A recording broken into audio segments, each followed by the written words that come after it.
because I have a book out, I have an EP out, I'm talking to Howard Stern about it, and I'm really excited. I've heard a lot of things that Howard has said about me, and I'm grateful. So I'm excited to meet him and be able to talk to him, and I think it's going to be awesome. I'm going to have a lot of fun. So what do you think Howard's going to want to talk about today? He's given you a lot of props in the past. Yeah, it's great. I'm incredibly grateful. So I don't know. I'm a little nervous because he is Howard Stern. He is unpredictable, but it's going to be fun. Sanjaya, if you remember Sanjaya, he was on American Idol. At the time, we got behind him to vote for Sanjaya. Yeah, I think it was 2 seasons ago. 2 seasons ago. Has it been 2 seasons already? It's 2 seasons since Sanjaya. I always judge the passage of time. Oh, there's Sanjaya. How you doing, Sanjaya? Good to see you. Sanjaya was a contestant on American Idol. Welcome to the show. Thank you very much. We worked hard to get you to be the American Idol, and we almost got you in. You did plenty. You did more than your share. Oh, he didn't win? No. He didn't win. No. I think the fix was in at a certain point. Were you like was you second? No. You were about fourth. Seventh. You were seventh. Seventh. Oh, wow. Got you almost all the way through. That's right. How old are you now? How many finalists I'm are 19. there? You're 19? There's 10 that go on tour. Well, but what is the entire number of finalists for the TV series? Isn't it 25? Yeah, 24. 24, okay. You know, here's the thing. When you were on American Idol, everyone was goofing on you that you couldn't sing. And the idea was, hey, let's put Sanjaya through. But you passed the audition. Yeah. And I forget, what did you sing at your audition? Signed, Sealed, Delivered. Signed, Sealed, Delivered. They liked you. Mm-hmm. So it means you had an ability to sing. Well, yeah. And then somewhere along the line, everyone turned on you, right? Yeah. The judges turned on you. They turned you into a bit of a joke. A little bit, yeah. A little bit. You seemed like you took it, but you had to be in great pain over this when Simon and all of them were like almost laughing in your face. Basically, Simon was saying you didn't belong there. Yeah.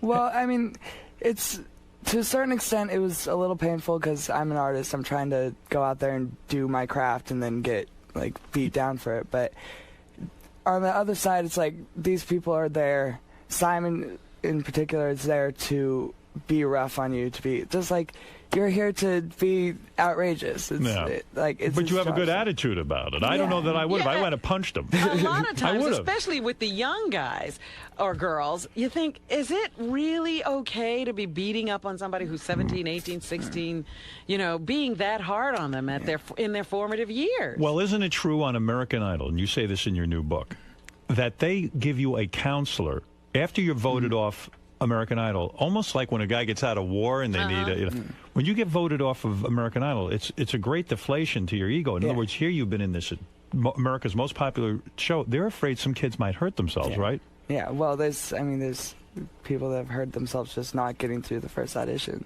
That's true. They take it that hard. Yeah. Did you go through a period of time like, oh my God, what am I going to do now?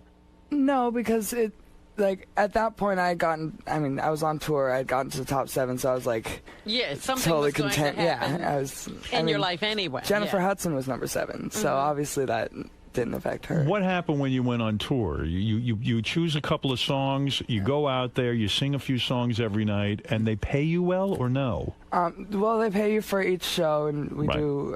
When you say you get paid for each show, what kind of money do you get for each show?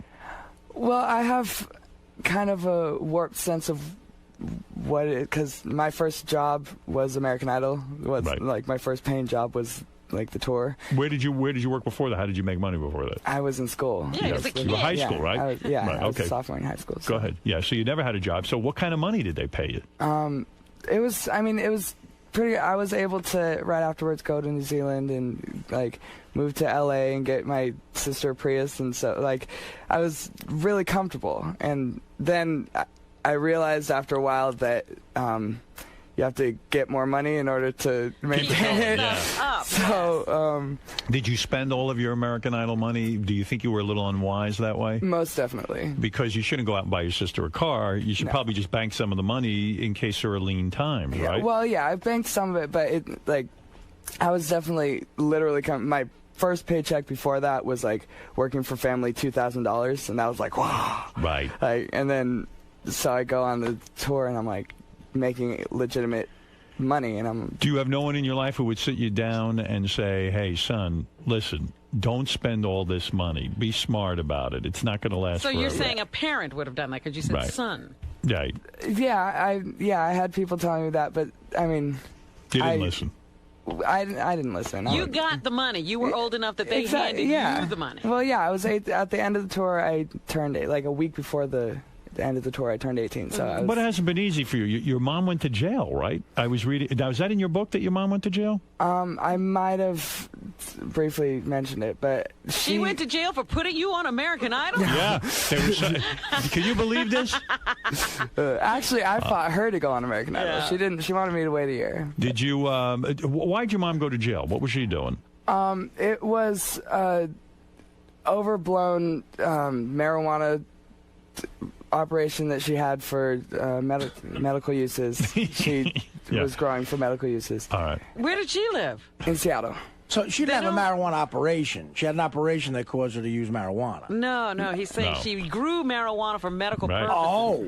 Yeah. But in Okay. Seattle, is that legal? That's not legal. Well, No. there's certain, it's a gray area for medical uses. So Right. it's, Well, so what are you, an Indian guy or what? my dad's from India. And where's your mom from? My mom's dad's family is from Italy, and then her mom is English Irish. So she's like a white type of broad, Yeah. and then your dad was an Indian, so you guys came up with kind of a mixture Yeah. over there.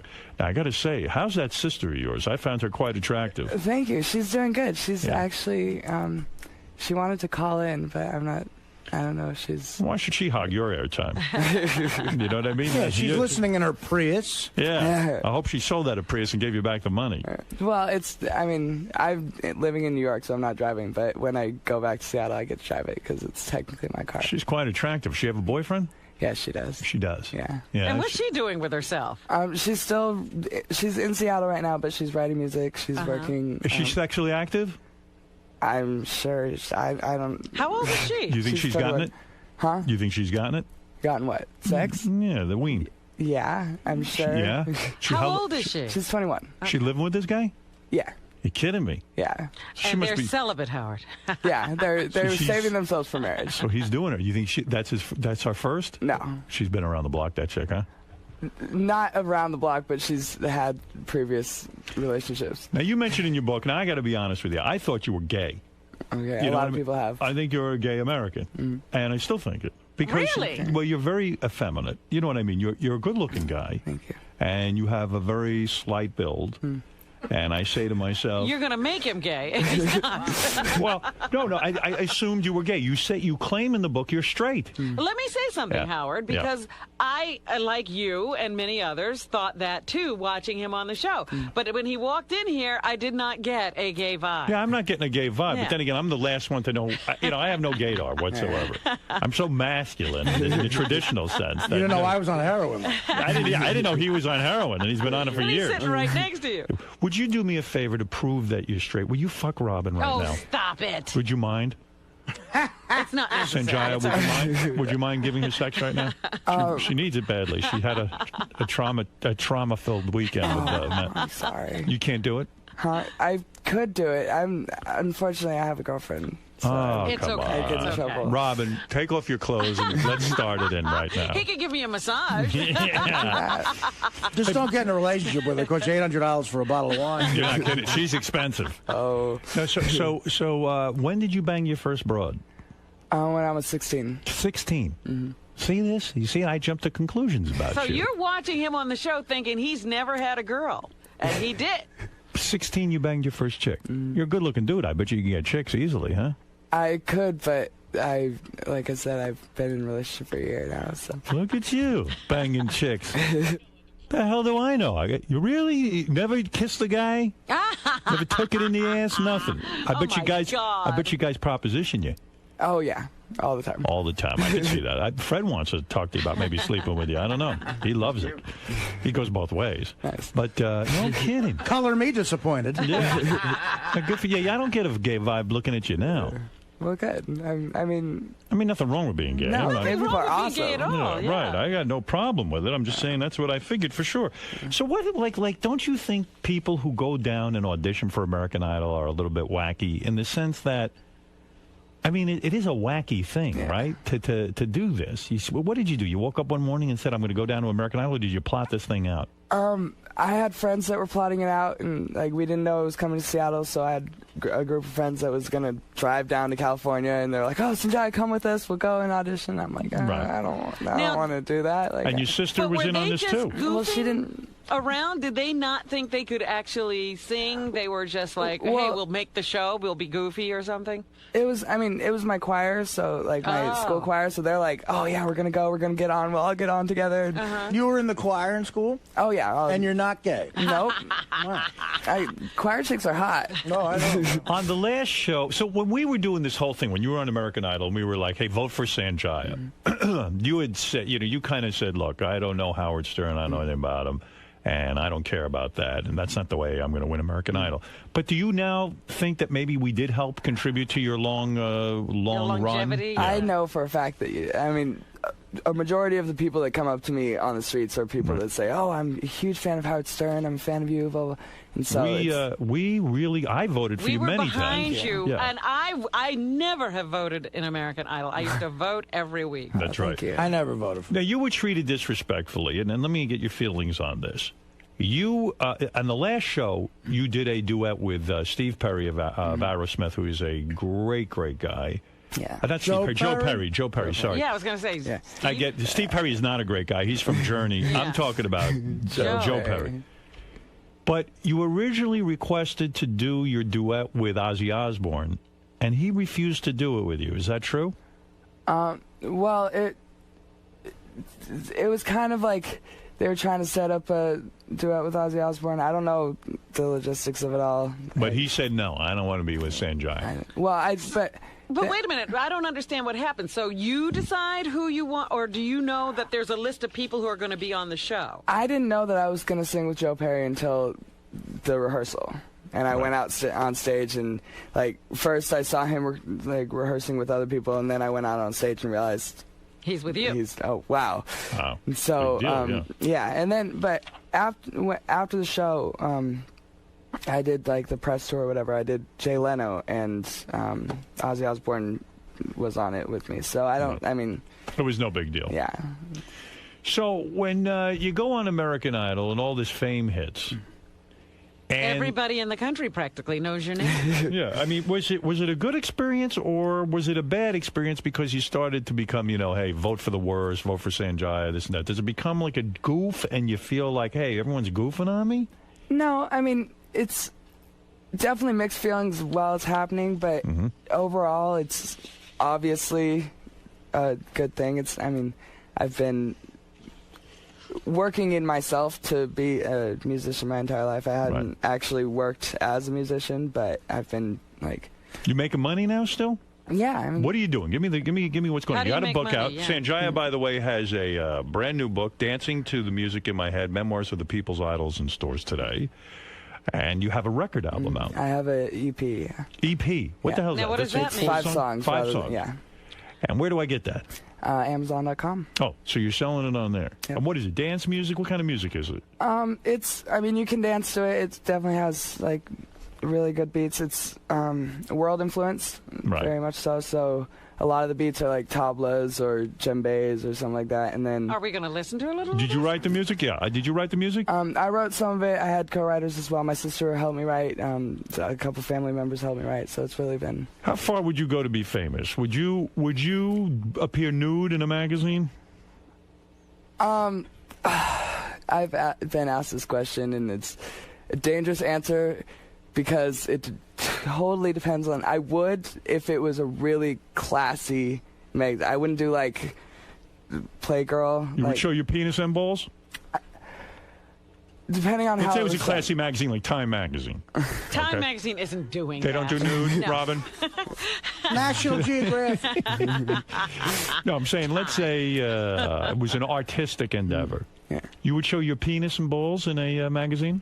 In the future, done right, yes. I'm not very modest. You're open to that. I have a feeling you are very large in the pants if you would do that. Am I correct? You got a big hose? Be honest. I haven't really seen anything else to compare it to. So. Bullshit. You've seen guys in high school and stuff. I did PE 1 year, and I didn't have to change in front of anyone. You've never seen a guy naked? Not accidentally at a party, but I wasn't paying attention. How big was his penis? Was it bigger than yours? His nickname was Frankie Footlong, and it wasn't an exaggeration. So he was very big. Yeah, so it's. What are you hanging with him for? Do you? So in other words, if you're willing to take your clothes off in a magazine, you would have to be large. No man who is small would be in a magazine if he wasn't. Do you understand what I'm saying? Yeah, that makes sense. Right. Have you ever measured your penis or balls? What kind of an? Well, this is an interesting interview. Well, I mean, I don't know. I know a lot of guys that have. It's not. You never measured yours? In the past, I have. You have? Not recently. Were you more than 6 inches or below 6 inches? I haven't measured myself in quite a long time. All right. When you did measure yourself, how old? I'll tell you my measurement. I'll be honest with you. I'll tell you my measurement if you tell me yours. His 13-year-old measurement. I bet you beat me at 13. At 13, I was under 6 inches. Fully erect? Yes. Okay. Well, fully erect. Now, I was an adult man. I was 6 inches. Exactly. Right, Robin? Wasn't it? Yeah, something like that. I think you approached 6. I was 45 when I was measured. When did your cock stop growing? My cock stopped growing when I was very young. I was going to say, like, when is that? I'm only 6 inches. Because I'm hoping it's 50 or something. And I'm 6'5". I should be 8 inches because it would look much better. Hey, that would be proportional. It doesn't look that good when I'm nude, I'll be honest. You're not going to be posing in a magazine? Oh, no. Is that what you're saying? No way. Not with my big belly and widespread ass, and there's no way. You know what I'm saying? So you say, so then when you went out on this tour, American Idol tour, a lot of girls hit on you and stuff? Yeah, yeah. And you didn't take advantage of it? No, because you didn't do the groupie thing. I have time for group. I mean, it's not. I don't know. I wasn't really.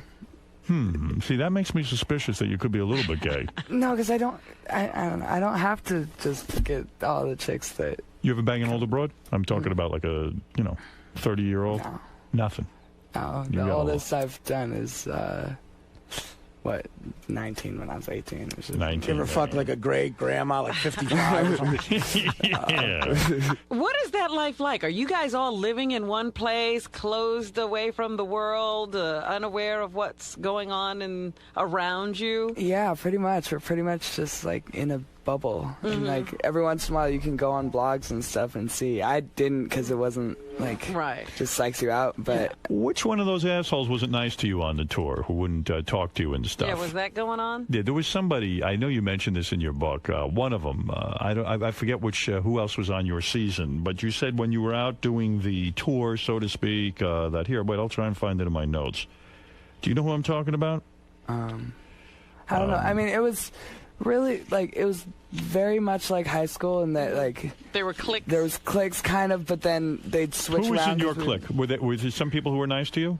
Well, there was. I mean, me and Jordan were both underage, and then the next oldest one was 23. So here, this is what you say. What did I say? Blake Lewis called Sanjaya. Blake Lewis was the beatbox guy, human beatbox guy, a disrespectful little kid who was disrespectful of people's boundaries and didn't have a father figure in his life. Shithead. Lewis went on to say, why is this little kid that's just annoying on the show? I don't think he should have been on the show at all. It's just bad for television, terrible, terrible television. Did he say that about you? He said that on a radio interview, yeah. Yeah, now, in a radio interview. Yeah. Now, how do you deal with a guy like that after he says something to you? Do you walk up to him and confront him? No, because it's not, I mean, on tour we were pleasant, like, it wasn't any kind of like. But he dissed you. Why do you take that? He dissed me, but it's not. I mean, it's his own deal. I'm not like I respect him. He's an incredible beatboxer and he's a great performer. So it's not like he's got his like. No one's questioning his beatbox ability. You're very evolved, or or wimpy. I'm not sure which here. But you're very involved to say, hey, that's his opinion, and I don't care. I could beat up everyone who had a bad opinion about me, but it's not. I mean, there's more important things to fight about. You, all right. Well, he's more involved than I am. I would have gone up to this character and I would have said, hey, listen, I'm going to kick your ass. Fat beatbox lip. Yeah, and then he would have beaten me up. Let's go to Gay Ramon, who wants to say hi to Sanjaya. Sanjaya, I will play some of your music. I have one of your songs here. The book is called Dancing to the Music in My Head, Memoirs of the People's Idol. It's in stores today. And you had some help writing this, I assume? Yeah. You have a guy who works with you? Sanjaya's album, Dancing to the Music in My Head, is available at Amazon.com. Gay Ramon, go ahead. Hey, Sanjaya, how old are you right now? I'm 19. 19. Hey, listen, I got a question for you. Have you ever had your sweet pink butthole eaten out? Oh, Nope. God. Nice. No, can I be the first? Oh, my God, you'll love it, puppy.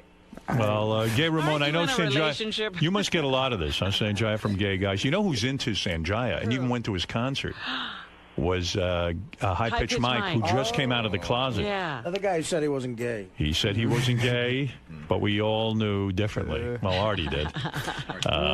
Sorry, Gay Ramon. He says he's not swinging that way. But he is gay, by the way. He is? How do you How do you know? He is. I can tell how I'm gay. My gaydar goes far, far away, and I can tell he's gay. All right. Sanjaya, what about that? Any truth to the fact that perhaps, Have you thought about a guy at all? that maybe you're closeted right now, it's Yeah. too hard to come out, that maybe in the future you might be coming out? I mean, Is it a family issue thing? Your family no, wouldn't my accept family it? would be fine with it. I'm just not. Penises are weird. Like I'm not. Sounds like the right answer to me. And don't let your. I'm sure your parents have done things they're ashamed of. Don't worry about it. No, I'm not at all. I mean, my family's totally supportive. If I came out, they'd be fine. I'm just not. Like, Did you bring your mom with you on tour? I brought my sister. My mom was on the show with me. Okay, your sister came out with you. Is she jealous of you? I don't think so. I mean, Didn't I'm you sure both there's. try out for the show? Yeah, we did. I'm sure there's some kind of like.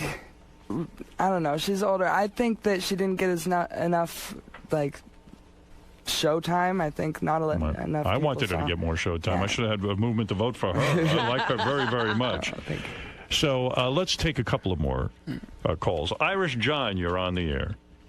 Go ahead. You're on with Sanjaya. He was a finalist. He got to number 7 in American Idol 2 seasons ago.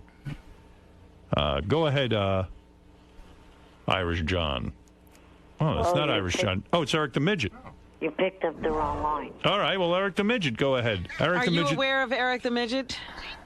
I've not enough to know. He's one of the biggest Idol fans there is. He even does his own Idol radio show, which is probably the worst radio show in the history of radio. A little shithead lives in California. Right. Eric, go ahead. Your question for Sanjaya. Yeah, and Artie, you're the world's biggest shithead. Shut up. You're on with Sanjaya, your dream. Go ahead, Eric. Although, Eric, I got to be honest, you used to trash Sanjaya on your Yeah, show. he hated our movement. Right. You were against the movement. Right, but I didn't have the show back then. I see. Show I started during last season. What does that got to do with anything?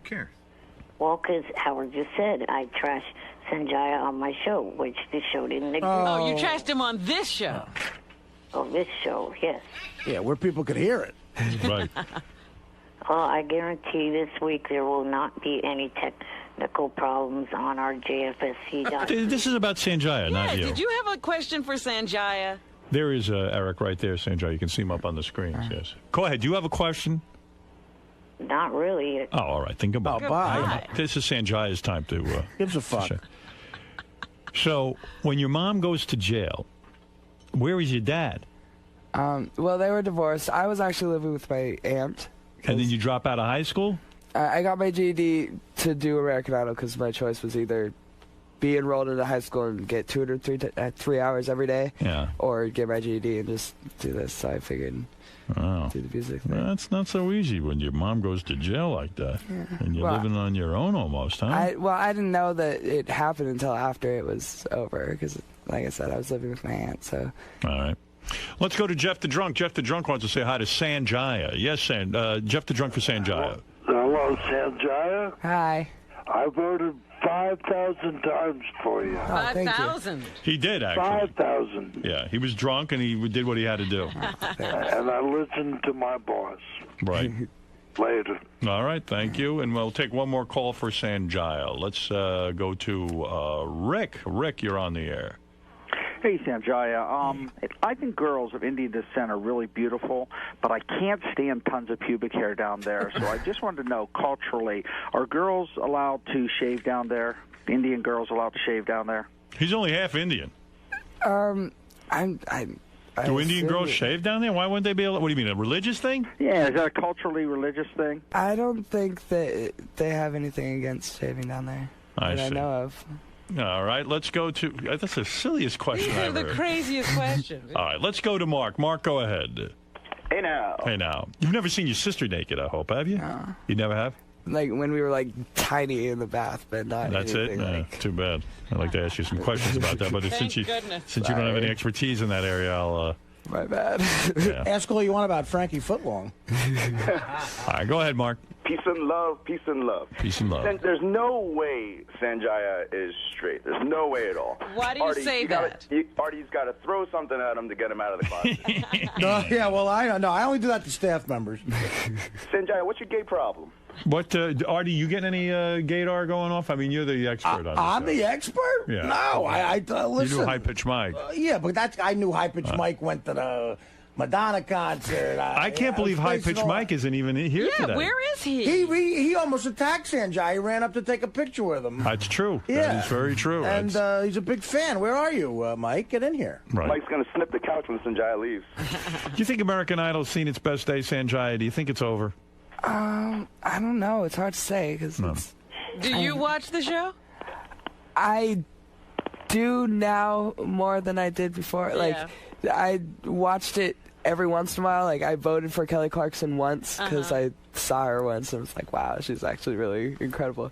But I was never really like every day all in it. And now I pay attention because I think it's important to see it, and it's fun to kind of watch it from a different perspective. But you performed at a... all right. Did you perform at a bar mitzvah? Bat mitzvah, yeah. Bat mitzvah. Yeah. Now, how much dough can you get doing that? Can you make a lot of money being a bat mitzvah? I mean, it depends on the father, really. Right. Depends on... So what do? You show up, you do a couple of tunes, and you shake the kids' hands? Yeah. And you get a couple of bucks? Yeah. Nice. It was beautiful. It was at a castle. It was, well, a little princess. A very good little Jewish girl. Right. It was a white castle. Yeah. All right, let me hear what you're up to musically here. What is this song I'm going to listen to? Let's see here. We have, where do we have the clip, guys? Oh, here we go. Sanjaya. This is called, I don't know the name of this song. A Quintessential Lullaby. Is that it? Okay. Here we go. Let me hear a little bit.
Yeah, I'm doing, well, a label... Where's that character Clive Davis? Is he working with you or what? No, I haven't worked with him. He doesn't believe in you, huh? Well, he's busy. He's busy with everyone else. Yeah. Yeah, you got a record company or what? I'm doing it independently. Uh-oh. I have an independent label. Yeah, you got to get a record company. Send it off to a record company. What are you doing? I'm... Get your shit together. Yeah, I'm sorry. I'm just busting your balls. Listen, good for you. Thank you. You're doing your best. You're out there. You got the book. Yeah. They give you an advance on that?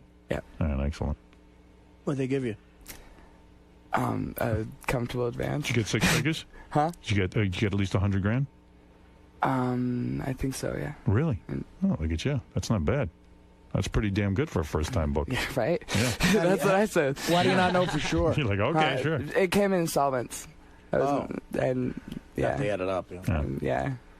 All right, Sanjay. They're keeping me a little bit of distance from me and my money, so I don't do what I did with last. You're good. So somebody's taking care of it for you. Oh, yeah, be careful. Who's taking care of your money? Bernie Madoff? Just be careful. All right, listen, save your money. Get out there, do your thing, be an artist, but be sensible Any about acting money. aspirations? Absolutely. All right, Yeah? all right. What are you going to be in a movie with Jack Nicholson? What's next for Sanjaya? I'm not sure. I'm just kind of riding the wave. All right, if a guy wants to hire you to do a private personal appearance, it's you and him at his apartment. Private personal appearance. How much does it cost? Is this a proposition? No, not from me. Fred asked me to ask you that question. Fred, do you want me to ask that? What kind of a deal is this? Wants you to appear at his house, bathing suits. He wants to watch you fuck a chick. All right, Depends on the listen. chick. Sanjaya's book, Dancing to the Music in My Head, Memoirs of the People's Idol. It's in stores today. He's here to tell us he's heterosexual, for those of you who are thinking he's gay. Right, let's dismiss that. He's got over a 6-inch hard-on since he's 13. Oh, my goodness. And it's probably grown since then. Am I correct? Possibly. Possibly. You think you're at least 8 inches? You think you've grown 2 inches since you're 13? I don't know. Possibly. It's possible. I don't Wow. know. That's pretty good, Robin. And also you're here to tell us you're banging a chick currently? He has a I have girlfriend. You have a girlfriend of a year. No one's seen her, but... So it was a good decision, and we learned that it was a good decision to go on American Idol. A lot of opportunities. And Sanjaya's book is called Dancing to the Music in My Head, Memoirs of the People's Idol. It's in stores today. And don't forget, you can get his album, Dancing to the Music in My Head, available at Amazon.com. Yep. Oh, it was nice meeting you. Nice to meet you, finally. Yeah, finally. time. Yeah, we always wanted you on this show. And say hi to that sister of yours. Most definitely will. Believe me, tell her I thought she was very attractive. Was she a twin? No, she's 2.5 years She's older. 2.5 years older. Oh, that's interesting. Robin, make sure. Awesome. What'd you like about doing the show? Just being able to be really real. Because, like, certain interviews you have to kind of be censored and be, like, yourself, but alternate version is... It's good to be able to say what you want, right? So, Now, how was it answering some of those questions? So they're a little tough at times, right? yeah, but it was expected, so I had my guard up a little bit, but it went really well. So you had a good time today? Oh, yeah, definitely. All right, Ben, how was it to finally meet Sanjaya? It's great. He's a nice guy. He definitely has a charm to him that I think comes across on the air and in person. You've gotten manhandled for this guy, right? Yeah, yes, I have. Screaming his name Yes, out normally and- when I'm mentioning Sanjaya, people tackle me and knock me down and everything. Sanjaya, how is that, man? This guy would scream on, CNN for you and all the news channels. It's awesome. I mean, I'm flattered. I am honored to have someone that would do that. I'm flattered and honored also. Make a nice couple. Can I put him over here? 1, 2, 3. One more. 1, 2, 3. Cool, man. Hey, nice to meet you. It's great dropping the show. Can't wait to see the book.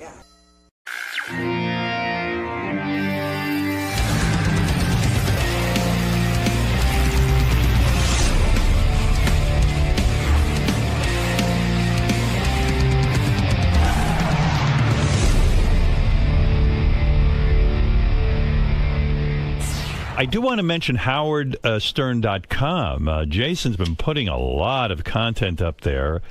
I particularly enjoyed this weekend Behind the Block Party with Stephanie, Ronnie's girlfriend, complete with pictures of Ronnie and the block party. Oh, yeah? That's a feature on howardstern.com. All right, good night, everybody. .com. Then there's like Ronnie's poem from Richie's wedding is up there, Walt Whitless. And Really, we should have. Did we ever get a handwriting analysis? we did. I think. We did, because his handwriting is outrageous. Gary, what was the outcome? We're working on it. We have a guy, and we're working on getting him in. Yeah, wait till he comes in, because what this guy had to say was really disturbing.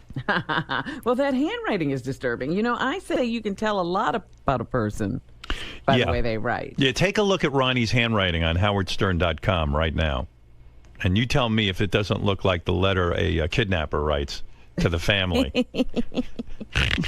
I told you when I hired Ronnie. Ronnie writes like a kidnapper. I said, funny. I said, Ronnie, I get this. Ronnie had driven me to Hartford. He wasn't I didn't have a regular driver. You know, back in those days, no one was looking to drive me, and nor was any radio company willing to pay me to do that. Anyway, he gave me a ride to Hartford. I was doing a TV show. Look at that fucking handwriting. It's scary. Yeah. All right. I was doing this TV show where it was a stand-up comedy special where I was the host. It was in Hartford, and he drove me from New York to Hartford. And afterwards, I go, "Hey, he's a pretty good dude, this Ronnie. I liked him." And NBC decided to give me a driver and a car. And so, or was it a K-Rock? I don't even remember. Was that K-Rock or NBC? No, you were still in. No, he was still in NBC. Then. NBC, really? Right? Yeah. He got fired right after that. Right. Oh. And so, you know, when I got the go-ahead to have a driver. You remember this guy? No. I must have, I don't know, but Ronnie had written me a note to my home. He dropped it off at my home. No, I didn't. Where did he come into? Don's office. Oh, he did? Yeah. And what happened? Here's what happened. No, you wrote me some kind of note at home that said, you know, basically, hey, I love driving you or something. No, one of those things. No, I actually, what happened was the first part of it that happened when we spent the whole day together. Right. And we wound up in that guy's house, remember? Because it was supposed to be, you were supposed to do this thing. Oh, yeah. It was a hurry up and wait thing like everything else. Yeah, we had to wait at some guy's house. I do remember that. Some general manager at a radio station. Yeah. And it was me, you, and Fred. And Fred's, you know, we got to talking a lot. Me and Fred. Oh, yeah, Fred was there, too. I think it was the TV station guy? Yeah, it was the guy who owned the television station. Yeah. We wound up at his house, sitting in his nice living room. Yeah, in the woods. I remember that. It was a kind of a cool cabin-looking thing. Yeah, so I spent a lot of time with Fred also, talking to him, you know, and I just gave Two loons. Yeah, and I gave him finding each other. I gave him my business card, and I said, you know, hey, if anything ever comes up, give me a call. Yeah, but there was some note that you wrote. Yeah, I wrote a letter to you, saying that I had been with you, and I said it was great, you know, and if you ever need service in the future. Well, this letter. Oh, stop it. It wasn't written in crayon. Well, this letter was written in the same handwriting that Ronnie. You'll look on howardstern.com at Ronnie's poem. Listen. You ever want to see the Lindbergh baby again? Dude, I have a really shit handwriting, okay? I mean, at first I thought, okay, someone's taking my kid, and they're holding him for ransom. Oh, stop it! All right, how much do they want? Just cut to the Put $50,000 in a bag under the bench by the number. Listen, I brought 2 of your kids home from the hospital. I know you did. I didn't kidnap anybody. I know. Calm down. Said you're not even understanding the joke. I understand exactly what you're saying. What I'm not saying you are a kidnapper. Yeah. I'm saying okay. Okay. Well, I'm looking at this thing. And I remember saying to my agent, I go, listen, the guy, he seemed like a nice guy, but look at his fucking handwriting. And my agent looked at me and goes, I don't think you can hire this guy. I said, maybe he got out of jail. I don't know if he went to school. Or it's like the block lettering of a fifth grader. Not even. And it changes sizes and runs. It's very, very strange. Can you make it? Hey, Gary, even that handwriting guy, what was he saying? Because I know it was sort of a preliminary discussion, but... Hold on, let me find it. Give me 2 seconds. Yeah, you got to hear what this guy had to say about Ronnie's personality based on the handwriting. Do I care what he Let me says? see that handwriting. Well, you never care about anything. No, I don't care. Look at it. Look like every letter is like look at the Y. It's all. I wrote it big like that, and here's the reason, okay? But why'd you write my letter big like that? I didn't write it like that. You kind of did. No, I didn't. I'm telling you. No, I wrote the letter different? in regular letters, but it was printed because I have the worst fucking script handwriting there ever is. Me and my mother have the worst, had the worst handwriting ever. Well, anyway. Like it's in the family. Yeah, exactly. It's inherited. Yeah. You can't change it. So anyway, I look at this thing and I said to my agent, there's no fucking way we can hire this guy. He's obviously either deranged or unstable. Oh, stop it. I'm telling you, this was the discussion, I swear on my life. Yeah. I was nervous hiring a guy with handwriting like this. Oh, here's what the expert said. I do handwriting analysis. I see many red flags in Ronnie's handwritten wedding poem. Yeah. The biggest flag is in the heading. The shape of the letter Y, yes, in the word by, has what is called a felon's claw. Because the lower part of the Y has a claw-like shape. People that make a felon's call will pretend to have your best interests at heart, but will eventually stab you in the back. Yeah, okay. Wow. As soon as someone treats them nicely, they turn on them by doing something detestable. The last person I knew that used a felon's claw was my sister's ex-boyfriend. He ended up emptying a gun into his new girlfriend, killing her in front of her 17-year-old daughter. Wow. There are many other red flags with the sizing, spacing, margins, and pressure of his handwriting. Yeah, that's what. Look how hard he presses down. Yeah. Presses down. It's a magic marker. He writes angry. Yeah. Howard, be careful. I write angry. Yeah, okay. It's only a matter of time before Ronnie turns on you in a dangerous way. Yeah, well, There I you guess, go. yeah. Guy's an expert. 26 years, man. I guess I better, you better watch out. You are nuts. I should have shot you a long time ago. You're overdue. Well, Yeah, Today you're way is the day. overdue, man. well, anyway, so my agent had a talk with Ronnie on the phone. He says, the guy's got a reasonable price because a lot of people are trying to milk me because they thought I had a ton of dough. No, Right. well, he actually called me into his office. Yeah, that's what it was. And yeah. So, and, you know. He wanted to look you over. Yeah. I looked at everybody's pricing and I said, you know what? Money rules over crazy. I'm going to go with the guy who's reasonably priced. And that's how Ronnie got his job. There you go. All right. Thank you, Ron. Governor Ronnie. What is it? Whatever your name is. Gary, there's one other thing going on with Ronnie Yeah. that Jason brought to my attention. He wanted me to talk about. So you know the guys are doing a show. Will and Jason do a show called The Back Office Show. Yeah. So they did the show last week, and I guess one of their segments is the overlooked news story of the week. Right. And the overlooked news story of the week was that Ronnie's girlfriend wants to get married, and she's got a plan and even a date. So I guess both Ronnie and her called into the show, but Ronnie says... No, she didn't call in. I called. You called in. Yeah. Ronnie says he's not getting married. Every kind of conversation we've ever had, you told me she doesn't want to get married. No, here's what happened, okay? Go ahead, dude. She was drunk, okay? Yeah, right. And... That's the only way you could want to marry Ronnie. Exactly. First of all, I love her to death. Let's get that straight. She's great, and Right. we're having a great So time. if you love her, give her what she wants. And we're traveling, Steven and Seagal. we're having fun, and it's awesome. So she caught the bouquet at the Right, wedding. right. When Rachel threw the bouquet. Right. So, of course, Lieberman goes over to interview her after she catches the bouquet, but he's so drunk, he can't even... That's when JD had to take Had to over do the interview, yeah. Okay. So she said she was planning this big party in May, this coming May. Right. And that's for her birthday. Right. So I'm helping her do it. But it's not a wedding, it's her birthday party. Yeah.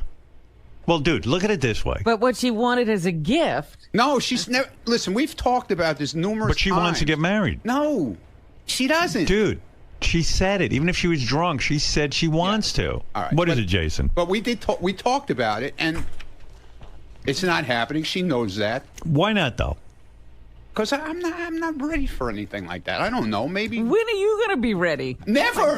Dude, you don't have that many years left. Listen, I know. Whatever. That's what I keep trying to tell her. Yeah, but why not marry her just I to keep trying protect to her? tell her that. But what about to protect her financially? In other words, so that she feels like she's your Well, wife and she can, Well, you I know. could do that anyway without getting married. Yeah?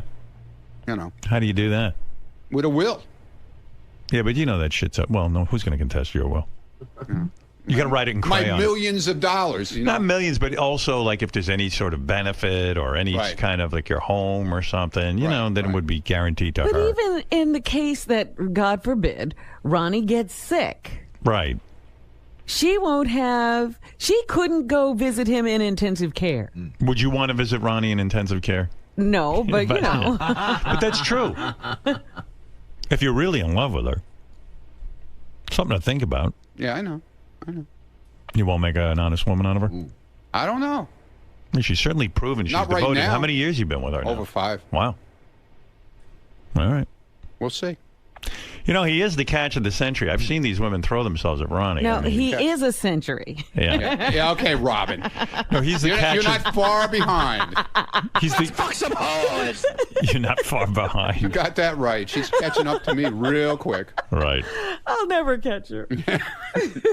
She'll never give up to Dickie. Yeah, you got that right. Right. Well, all right, Ronnie. All right. A lot of controversy swirling around that. No controversy. Right. I called in and I explained the whole situation to I would love to Jason's hear that. show. I like Jason's show. It was pretty cool, actually. That's why I heard good things about it. Yeah, A lot it of was people liked a lot it. of cool shit, man. That you. Are you? Someone told me a rumor you're writing another poem Yeah. I'm working. I worked on it over the weekend. Yeah, what's this one What's about? the new Dude, inspiration? it's. I don't have a real title for it yet. I'm trying to figure it out. It's about. It's kind of like the show in the hallway type thing. Yeah. What goes on out there in the hall? Would you ever publish a book of your poetry? Yeah, in crayon. In It's Ronnie's gotta handwriting. be in his hand. Yeah, I'm working on it. They I tell you. actually, I'd buy that. Fred asked me to work on another poem. You know, Well, it is autumn. he took. Well, I'm not doing autumn. Oh, sorry. He already wrote winter. It's about the. But he's got 3 other seasons. It's kind of about the show. Ooh. Oh, good. Yeah. I like when you write about the show. Yeah. All right, Ron, All right. thank you. There he is, Ronnie, the limo driver. He says no marriage for him. Not right now, anyway. Right. Eric, the actor's on the phone, but it's getting fatiguing. He's like, What does he want? I feel bad not picking him up every time, but I can't pick him. Eric, every time I go to the phone, you're there. It's like, and then if I don't pick up, I get all these emails. You don't pick up my phone. And... Eric, you there? Yes. Yeah. I'm calling because of the fact that you shut me down last week when I was trying to request something. Yeah, I know. It's just sometimes it takes so long, you know. Like sometimes I have time to talk to you, but sometimes I don't. And you don't seem to get that I'm doing a show and I have a pace to the show. And I don't know. It's just difficult It would with you. take a fucking retard not to realize that you're doing a show. I realize you're doing the show, jackass. No, you don't, because then you write letters that I if I keep you on for 5 minutes, you're like, I only got 5 minutes and I had many things to say. You don't get that I do a show. So then you are a jackass. No, I get it. We sound Then like why are you upset if you get it? Because I get constantly asked by people on Twitter and on Facebook, have you called in today? People want to hear me on regardless if you think they do or not. Yeah, but Twitter and Facebook, I don't care what people say on there. They're just your. They're your fans, you idiot. Yeah, but I don't do the show by the 5 people who like you. Why am I explaining myself to him? How would he ever understand? When he gets a show to do, he does the world's worst show. Anyway, what can I do for you, Eric? This weekend, this upcoming weekend, your guest for tomorrow is going to be a part of the TNA pay-per-view in Phoenix, Arizona. Right. I would like to be there at that pay-per-view, and I would have liked to have had Howard TV cover it, me being there.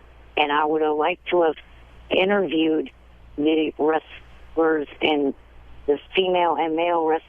I've explained to Eric, I've explained to you before. Some things we cover you doing, and some we don't. Like when we got you that TV show that you acted in, we covered that. One of your worst appearances, it's usually when you're interviewing people. You don't ask controversial questions. You don't even ask interesting questions. Yeah, you don't. When we write outrageous questions about people's sex lives and stuff, you won't ask them. It's boring, and we can't use the material, and it's too much for our budget to go out and cover you if it's going to be that bad. I've explained that.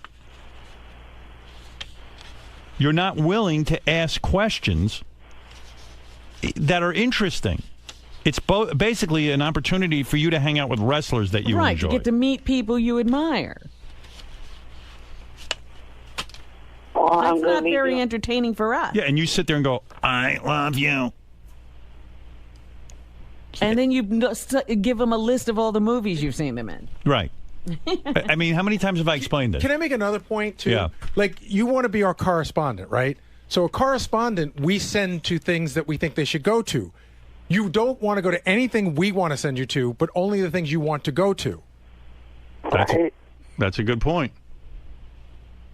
We need a guy who's going to get in there and ask, funny questions. You really, and we're willing to write you the questions, but you're not willing to say them. He's sort of using the show as like a travel agency vacation thing. Right. Like he really wants to go to this, so he'll say, well, I'll ask questions. Can you imagine if we really did want to cover this event? Like, the hell he'd put us through? Here's the thing. If you guys are thinking, oh, we don't want to pay or plane tickets, I can handle that because one of your fans that I met at the Ronnie Block party shows she's a female flight, and it was Southwest and could get buddy passes for. Yeah, but Eric, you're not understanding. For us to take part of our budget for Howard TV, like I would have to like I could probably produce another cartoon or something on Howard TV that people love, but for us to take part of our budget to fly down and cover you, which is basically great for you because then you get to be like a big star there and people pay attention to you and we take care of you. Instead of doing that, I can do 20 other things. And I know it's going to be a bust because when you get around these guys, you're not going to ask one funny question we put you up to. Right, and also add to the fact that you're taking the writing staff away for an hour or whatever it is. They're going to write questions for him that he's not going to ask. Yeah, which, you know, our guys who write for the show, you know, we put a lot of effort into this. And then you kind of disappoint us and don't ask any of the questions. Here's something that you, for some reason, neglect to realize. You realize, or you don't realize, I should say, that you have a lot of fans within TNA and also WWE, plus a lot of the fans that watch these programs. Yeah, but they don't want to be bored by you. Right. In other words, if I were gonna cover this event, as you say, for our fans, I would send Wolfie, who's interesting and funny, and ask the questions we give him. Right, and he'll probably get thrown out, which is even funnier. You're a fan going to a TNA event asking, you know, sycophantic questions. Trying not to piss off the people you love. Sycophantic. That's Cinco. I got so let Eric will just stay on the line. I'll get back to him. I got so pissed off yesterday. You know, you do a Google search and you see all the articles on your name, and I'm reading these articles, and this guy wrote this article about how interesting it was that we did this bit. You know, the one where Sal and Richard went out and asked Obama people who were going to vote for Obama, and then asked them, you know the bit I'm talking about. Who they're voting for. They, you know, Sal and Richard said, well, is it okay that Sarah Palin is his running mate? They didn't seem to know Obama's positions or who was running with him or anything. All right, so listen to the opening of this guy's article. I went fucking berserk. And I know this guy, it's called the Amarillo Globe News, Amarillo, Texas. I mean, you know 5 people read this fucking thing, but yet it still pissed me off like I can't even tell you. Listen to the opening paragraph. How dumb are we? One of my favorite bits on The Tonight Show with Jay Leno is the jaywalking bit where he interviews your average schmuck on the street and throws out a few questions. Some of the answers do not instill much faith in the common man or woman. Yacker Howard Stern recently did a takeoff on this bit. Oh, no. Which made me wonder, how dumb are we, really? I'll give Leno credit for the inspiration, since Stern is truly the American dream. He's a multimillionaire despite having no discernible talent. So what he's doing, he's not only insulting me about that I stole the jaywalking bit from Jay. Right.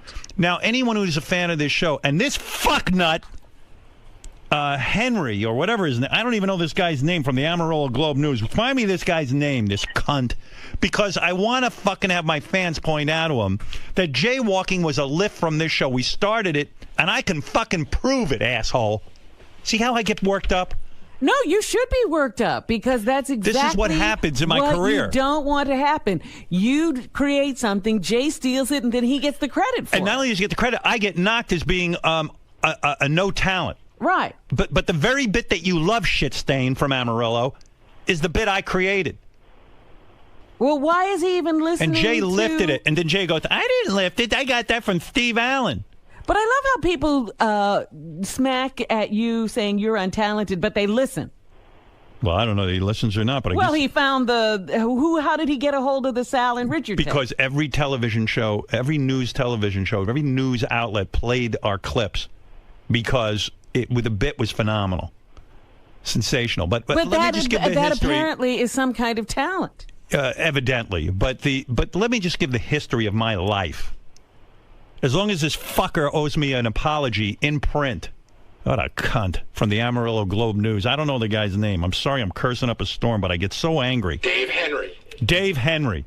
Henry, stupid is a stupid does. You're a moron, you shithead. Before you call me a fucking thief for being inspired by Jay Leno, here's the history, and I'll play you the tapes, and I'll make you $1 million bet I fucking invented your favorite bit, jaywalking. Asshole. Calling me a no talent. Your buddy Jay's the no talent. He's a fucking thief. Bottom line. That's the article you should have written. We started doing a thing called the homeless game where we'd go out and ask people on the street everyday questions, and then we made a game out of it. And while you're at it, Henry, you can also write about how Smarter Than a Fifth Grader was stolen from us. And if you don't believe that one, watch Howard TV when we did a show called Are You Smarter Than a Fifth Grader? And then watch all the production companies after they hear it on the radio, all this stuff. Then they call, would you like to do a game on TV about this? And I go, no, I don't need you to do it. And then they just go out and do it anyway. And I get ripped off. But never mind that. I mean, this fucking article just sent me over the edge. I just love it when morons who write articles are so fucking smug. Why don't you bother to find out where Jay got the jaywalking from? Because Jay's on television. Jay must have invented it. Oh, yeah, because he gets to see Jay doing it. And by the way, Jay didn't even know he ripped it off. His fucking writers do, because they're all fans of the show. And I don't blame them. If I was bankrupt from ideas, I'd do the same thing. I'd listen to this show and pick and choose what I like and then stick it on the Tonight Show. What a cunt. Fucking Henry from the Amarillo News. Why don't you call in so I can explain life to you, asshole? And since guess what? Here's another thing you can write. This no talent ain't taking any pay cuts. Like fucking asshole Jay Leno. What a fucking pussy he is. That's some talent. He's got the #1 talk show. He's so fucking scary talented, he's taking pay cuts. When you're that talented, you don't need to take a pay cut. Nobody's cutting my pay. I'd leave. Because you know what? I'm actually talented. Jay's so worthless and bankrupt from ideas that he would be willing to do that show for free because he puts no effort into it. Unlike me, what do you think I did all weekend? I worked on my show. What a shithead. Jay Leno. Yeah, you should really school this guy. Where am I going to get a hold of him? How many different networks when you leave because you're so untalented? Yeah. Well, this guy in Amarillo, he's doing real well in his career. He's writing for the Amarillo newspaper. Yeah, when he leaves, the paper will go on. It'll be like, they never missed him. Yeah, ask NBC Radio what happened when I left. Look what happened at Viacom and their great radio division when I left. Right, Eric? Yes. Yes. I give up. Look who I'm talking to, Eric. He doesn't care. He just wants us to go with those wrestlers. I know. Did you watch the Hulk Hogan sex tape? No, I do not. What? He's lying. You know what? I heard Eric mumble under his breath. He went, well, now I can officially cross off seeing Hulk Hogan's penis on my bucket list. Not at all. That's not true? Nope. No. Who knew Bubba was so generous? I thought he was kidding when he said you could fuck my wife. Really? No, I thought he meant it. Most guys want to lend you a vacuum cleaner, some tools, whatever. Don't even. This guy, he's... they don't even want to share their tools. Well, let's just say we don't know exactly who is in the tape. We don't know if Bubba was involved or not. We, all the legal stuff. I wish Bubba could come on and talk about it, but he has declined because of his divorce agreement. No wonder they had to have that divorce agreement. They were stuff to talk about. Eric, if you ever do see the tape, you're going to be very upset with the quality. Evidently, if it is Bubba shooting this stuff, he's shooting in black and white. Either he's a film auteur or he's got bad equipment. Right. Now, one reason why I was hoping you guys would do this is because I'm involved with TNA right now, trying to get money for your favorite charity, the North Shore Animal League. Yeah, Eric, I just got to be honest with you. For you to go be a correspondent at the TNA event, we just kind of made a determination. We don't think that would be a comedy gold mine.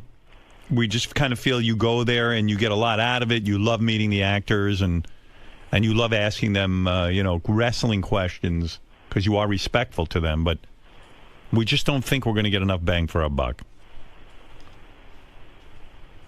All right. Well, just to let you know, that segment that I'm talking about airs tomorrow on TNA's website. TNA Live is what you look for. To see me making predictions on who will win the matches at the pay-per-view. Can't they just tell you? I got to be honest with you. What did he say, Robin? He's going to tell us who. He's going to make predictions as to who will win the wrestling matches. Oh. Yeah. Well, yeah, that's right. Robin's right. They can tell you that in advance. You don't even have to make predictions. The person that I made the predictions against is their announcer, and he doesn't know who's winning. But the winner's already been determined. It's predetermined. But only the writers themselves know, no one else. I just feel Eric isn't... all right, I got to go, Eric. I don't think Eric's professional enough to handle this job on Howard TV, based on some of the other shows he's done. This is his Eric. Eric. I want a clear shot to prove to you that I can be as an effective as an interviewer as anyone on Access Hollywood. All right, I'm going to play some tape of... Eric, I'm going to play some tape of one of your past shows. This is your American Idol show. And let's see if we think you really are professional enough. Well, okay, there's Let's listen. Let's listen. You are now tuning February 1st. They're in Denver auditioning people. And it's a good show, but not our thing. Guy says he gets. I was going to say this is one of his better shows. Jack Black a lot. You like this show? The thing, when I did that show and I did the little interview of the friend, I was reading the questions. That's what you want me to do, is read the questions. Yeah, but you pick the questions you're comfortable with. And you notice how slow I was at doing that.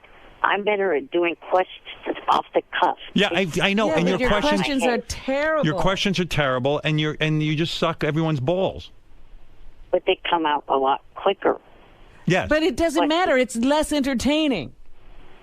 Hey, by the way, did you read Deanna DeGarmo, your girlfriend, married Ace Young? They both appeared on American Idol, and he proposed. They're married already. Yeah. They didn't even give Eric a chance.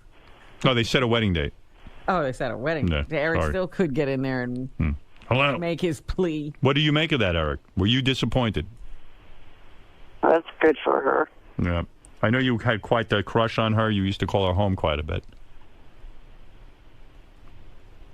Almost, dare we say, bordering on stalking. No. Wait, Eric, didn't you call her mother? Yes, but that was to try to get her as a guest for this show that I did. Then if it was just a guest thing, why did she block you on Twitter, Diana DeGarmo? Because of all the fakes they were fucking with her, and she confused mine for the fakes. Duh. Right. That is true. All right, Eric, I got to go. The answer is no. We are not going to cover your wrestling event. Yeah, you're showing or playing all the bad examples when there's two good examples, one of which Johnny knows of, and then the other is... Well, I'm sorry. Shuey I was going to say, what are the good examples? Yeah, when were those? Shuey on a all right, Eric, I got to go. I mean, I've already devoted 25 minutes to this. All right. All right. Thank you. I'm sorry. We can't send you to everything. With only some things. But I applaud you for being able to handle no in a professional manner. Thank you. Right. All right. That's Eric, the actor. I know it's a disappointment for him. Yes? You said you're not ready to get married right now. I didn't say anything. You just said that in the studio. Okay. All right. Whatever. What does that mean? That doesn't Well, mean that anything. certainly leaves the door There's or no window doors or open. whatever. There's nothing open right now. The window is shut.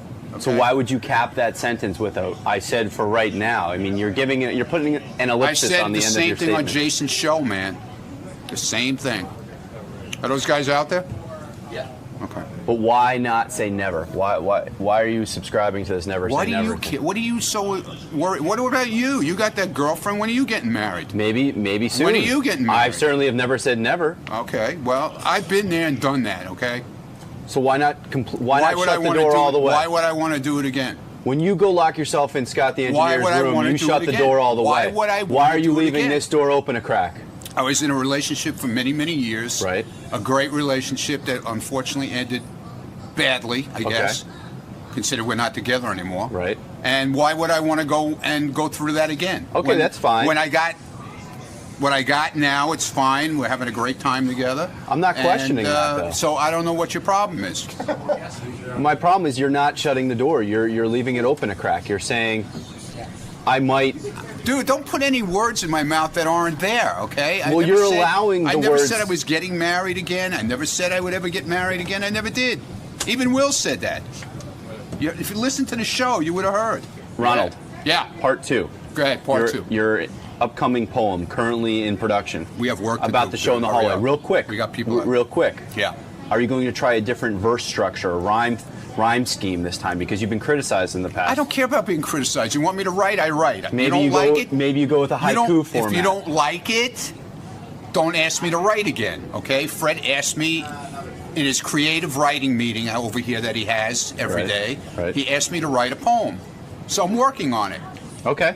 Okay. Will you include people like myself and John Lieberman in your poem? Because you said you were going... Lieberman's in there for sure. What about me? He's already in there, believe me. I was just being polite asking about John. What about me? That's what I'm I don't mostly know concerned yet. about. Well, Rob is in it. That I can tell you. We spend every Rob morning. Martin's in it. Why the hell am I not in it? We spend every morning Dude, I'm not together. done yet. I'm not done. I'm working on it, okay? All right. What's here? I'm bringing him. This guy won't let me go out there and do my job. Hey, I just want to point one thing out because we talked about this in the wrap-up show. Yeah. You realize that Jason telling me the thing about Stephanie and me bringing it in is my job. Yeah. Me thinking of it on my own, that's throwing you under the bus. Yeah, but the thing is, but I did call in to talk about it. Quite the problem was the clip was bad that we had. Otherwise, I would have played the clip. But I'm just saying, you understand that if I just thought of this and I went in, that would be throwing you under the bus. So if it gives me the information as a producer, I have to bring it forward. Oh, I don't give a I just shit. wanted to make sure you No. Because we had a whole conversation about throwing people under the bus. I was there for when it happened. I was listening to the show because it leads into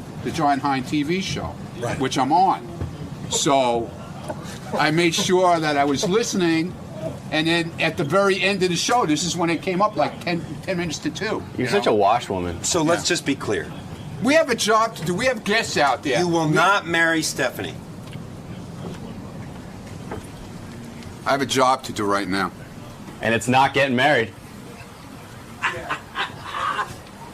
That's good.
John Hine and Gary Dell'Abate. The best of the wrap-up show begins now. Hey, it's Ralph, and on Monday's wrap-up show, we're going to be talking about Who Knows Howard Best, the big game we played, and it was really good, and I lost. Let's start off with the big game today, which was between Howard's parents, Ralph Cirella, and Beth Stern. And the big winner was Robin Quivers. Gary, do you think Robin was going to win? No. I did think Robin was going to win. I got to think about that again. I thought Howard's parents know a lot about the camp stuff, but there's a lot of his life that they don't know after he was 21. And the funny thing is that there's things that they got wrong that Robin got correct that you could have gotten from listening to the radio show. Like the first girl Howard ever slept with, he's told that story a gazillion times. See, I didn't remember that. Yeah, no, he's talked about it a lot. No, you're right. In fact, yeah. he even he jokes around. He invites her to movie screenings because he's still always out to impress her. So, like, if you listen to the show, you could have gotten that one. You see, Ralph came in, he had notes, he prepared, talking a big game, and came up short when it counted. Well, that's the story of my life. But the thing I think is funny is that the person that least wanted to win or at least needed to win won. In other words, Howard's parents want to win because of Howard's parents. Beth wants to win because she's his wife. Ralph wants to win because he needs the money, and he's Howard's best friend. Robin didn't really give a shit, and she won. Yeah, I wake up this morning, and Robin goes, when you said there was $5,000, she goes, oh, I don't need that. I was like, oh, you make me sick, and she won. Oh, couldn't be worse. That couldn't have gone worse. Do you think Robin is a gracious winner? Sure, why not? I mean... You were sort of a sore loser. You admit that, yeah, right? Oh, absolutely. I had that money spent. I'm telling you. Teddy, did you really? Did you really? Yes, think I had a buy order in for another $5,000 worth of apples. But did you really think that were you pretty solidly sure you were going to win? I thought I would. I thought Howard's parents would come in dead last, which they did, and I thought it would be a tie between me and Beth. I forgot Robin was playing. Honestly, I realized that yesterday when somebody told me, but. She spends 5 hours a day with him. So if you ask her who's his first girlfriend, she's going to know that. You know what I mean? But you spend a lot of time listening to the show. And again, that answer was there to have. That particular one was there to have. But she should, Robin should really What win. did you get wrong? What did you personally get wrong? I didn't know the Robin one. Right. And the water. I mean, I know that he drinks seltzer and cranberry, but that's not his favorite. He always drinks water. But you know what they meant by a drink. Yeah. What's his favorite drink? Yeah, but that could be alcohol too. That could be vodka with a splash. What was the answer? What was the seltzer and cranberry? I've seen him drink that, but if it's his favorite drink, how come he doesn't drink it here? Wouldn't you drink that here if it was your favorite drink? It's not his favorite drink. Maybe that's not his favorite morning drink, but it's favorite rest of the day drink, which you spent time with him as well. Ralph was a bit of a sore loser. Hit number one, Teddy. Here's Robin winning and Ralph complaining. What is the name of the African-American Howard once dated? What is the name of the African-American that Howard once dated? Don't talk out loud. Don't say out loud. Believe it or not, Howard once dated an African-American. This comes as a shock to some people. A lot of people canceling their subscription. There you go. I don't care. Mom and Dad, what did you write down? I don't know. No answer. Honey? Robin Givens. Correct. Ralph? The Robin very hot Givens. Robin Givens.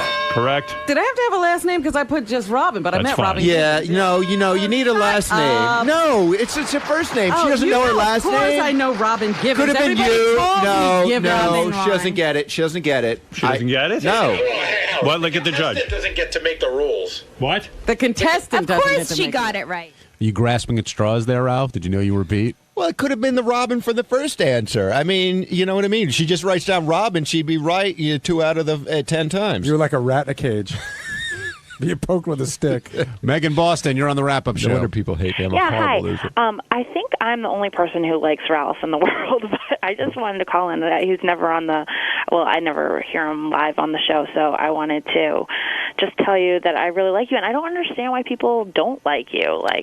And I also wanted to have another question, but people love Meg, really. how much time have you spent alone with Ralph? I had no. Is it really different? No, the one-on-one time versus I think he's it's so even better. interesting. It's even better just hanging out with me. And I like how opinionated he is. He brings something to the table. The best Ralph to hang out with is the one that's not on the radio. Well, Great, Ralph not on the radio is fun, funny, and a nice guy. It's a guy on the radio that's brutal. Oh, see, I love Is the that guy on the Ralph radio. horrible? I think he's the best. He's so honest. What's your other question, He's so Meg? funny. No, let her go I wanted on. to find Why are out you moving about her along? We're short on time. Go ahead, Meg. Okay, so I wanted to find out how you guys how you and Howard became best buddies. What's your meeting story? Well, first of all, I want to know because this is a story that you and I have had a disagreement on. How did you come to the show? I was doing special effects makeup, work, and you guys were starting to do live shows, and I had been listening for a while, and I went to one of the shows at Club Benet, and I brought some pictures of my work, like different makeups and stuff that I had been doing, and I gave it to an intern, and then you called me. Right, I guess said, Howard Howard liked your stuff. Come in, he wants to talk to you about something. We came in and talked about a couple things. I remember. You know what I remember about that? I remember Ralph came in, and Ralph was sort of like young and sort of in awe of Howard, and Howard, had no time for Ralph, and Ralph was trying to measure like crazy because he was doing like a prosthetic for Howard for a New Year's Eve show where he was going to be like Rocky. It was going to have a big full chest, and then it was like a giant penis to be made. And Howard's like, I remember Howard would say to me like, "Listen, I don't know this guy that well. Let's keep this meeting brief." And Ralph kept, Ralph was like one of those guys who had the ruler out. And I realized now that Ralph needed a lot of time. But what were you doing? What were you doing for a living at the time? I was working on movies, and I was working for my friend's parents at an automotive place and at the parking lot too. Right. Like you actually called me at the parking lot. Like, right, see, I told that you story called me at Epstein's. I was working at Epstein's in Morristown. So you got so mad at me because I told that story in the air once, and you go, "That's not what I was doing." Ralph had once told me I had like 3 jobs. I'm a very hard worker, but it was funny because right away you were like confrontational with me. You go, Howard gets a lot of stuff, and you're very lucky that he's calling you. You like right away you were mad at me. See, it's really funny. I don't remember saying that, but I know you see it as confrontational. Of course, I didn't know you. Yeah. So, and I'm not generally confrontational. No, I might have said, this is really a good thing. Yeah. Because Howard gets a lot of stuff and he doesn't answer. But so you were like, you don't know how lucky you are. But I think that's how you heard it. Yeah. Now, Ralph, so you worked with Howard in the beginning. When did your friendship change? You know what I mean? A lot of us work with him, but you've clearly become very close with him. Right, like you did all that time with us on the Channel 9 show, and you guys were you just worked with us, but you were friends then, right? Yeah, and I guess it was just because I started doing wardrobe with him, and I would go to his house. And so when did that start? Like what year? It started around Channel 9 sometime. Right. So you guys I started shopping for him a little bit, then going through his closet and seeing what looked good, that kind of thing. But when did you guys realize? When did you realize that that you guys had more in common than just you showing up for an hour a day? Right away. Right away, I thought we were friends. You know what I mean? In my, you know what I mean? He's somebody I could relate to. Right. I sound stalkerish, but I listened to him on the radio. I thought he was funny, and But do you realize how many guys think they're you, and they're not? Yeah, they're not. No, see, that's why I'm smart. But it is funny because they did hit it off right away. Like right off the bat, Howard liked him, talking about stuff. And when I introduced Ralph to speak at the wedding, and I said, Ralph's been telling everybody for years that he's Howard's best friend, and much to his chagrin, it's true. Here's Ralph taking a speech. I was nervous about how Gary gives me the worst intro ever. I'm like, I was thinking about that over the weekend. I actually thought, F you, Gary. I actually thought it was the opposite. I thought it was validation. I thought it was validation that you are, in fact, his best friend. Hey, it's Alan. On Tuesday's wrap-up show, Richard and I pranked Steve Langford. It came out great. Enjoy it. Check it out. Sal and Richard now joining us here on the wrap-up show. Got a lot of props today, boys. Congratulations. Yeah, Thank you. We got to thank the news team who tipped us off. That's how it all started. From High Pitch Mike? Well, we don't want to say specifically, but there were a lot of guys who want to remain on. There's 4 people back there. It definitely wasn't Lisa G. And one of them's Langford. So it's Shuley or Mike. Or both. And everybody, Tim Sabian was involved to a certain degree. Jim McClure helped us out tremendously. We had about 4 or 5 different scouts going back and forth working on this for us. So now, are you worried? Because Steve does have a little bit of a vindictive streak. Are you worried that there is a retribution? I'm worried about like maybe some crusty cushion at the back of a strip club might come up now. Some semen samples. What? In Buffalo. Maybe one of those tip-off calls might do me in. Hey, but, a couple. No, I'm just joking. There's nothing that.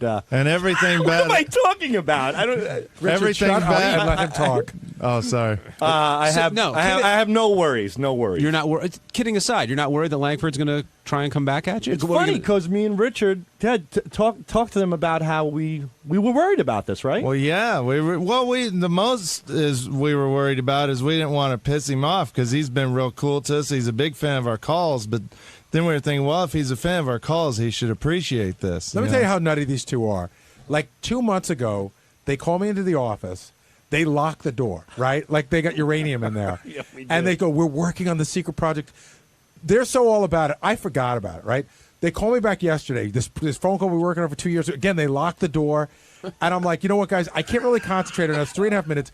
give it to me on a CD. Richard writes on it, super secret call. Like, they wouldn't even put Steve Langford prank on it. Like, this is the biggest secret in the world. Then they send me a note. They're not messing around. No. They're being very serious. Then they sent me a note this morning. Did you like the call? Our suggestion is you play it for Steve when he comes in for the news so we could look at his face. I'm like, guys, give me the fucking call. Yeah. But it was funny. It's a great call. Thanks. Thank you. But you guys were like, it was like you were holding gold. Yeah. Well, So you recorded Sour Shoes for 2 hours nonstop? Yeah, we would go to lunch and we'd just say, okay, Sour Shoes. And we let the tape go.